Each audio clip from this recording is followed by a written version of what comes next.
So, this is what they don't teach you in typical real estate investing workshops.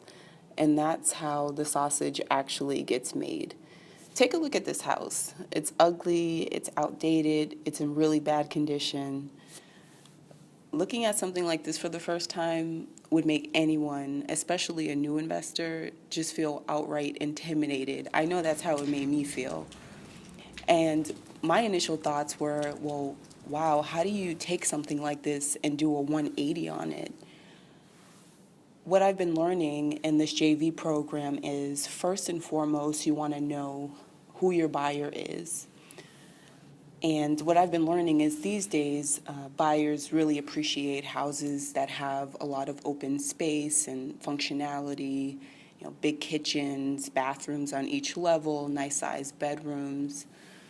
So with this in mind, looking at this house in its condition, we automatically just need to remove some of the walls.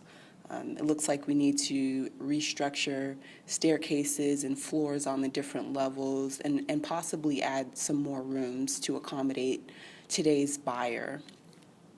So that's where the demolition phase comes in, and that's essentially one of the first phases of real estate investing. When you're handed something like this, or when you buy something like this in this type of condition, and leaving it in that type of a condition is not going to work for today's buyer, you kind of need to start from a clean sheet of paper. So in the demolition phase, taking down walls and removing barriers kind of allows us to have a skeleton, so to speak, and be creative, and gives us that flexibility to really implement a strong design. Which allows us to do all the demo. We have that now. Mm-hmm. The next thing is to get the building permit, which the architect's going to do, which hopefully we'll get that within a very short period. Back on yourself and go up again. Mm-hmm. We're thinking maybe put the stairs this way.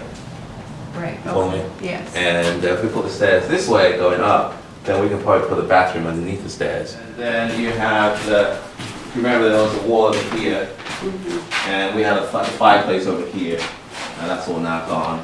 And then this is the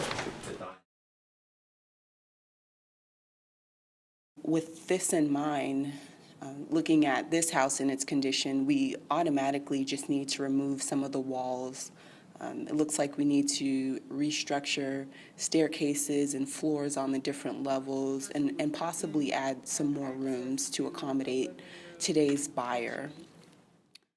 So, as a few words of warning, just know that rehab projects can be dirty, messy, and just really gross sometimes. For this, there's really no way to get around it.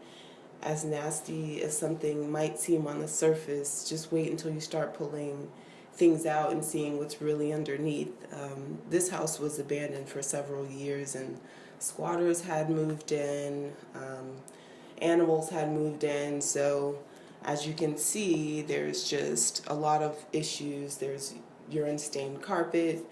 If that's not bad enough, you have to, deal with mold and mildew, and you'll see what I mean when you start to take on these kind of projects for yourself. But this house was a complete mess, especially the basement, as you can see. But we had no choice but to just put on gloves, masks, and roll up our sleeves and really just get our hands dirty here.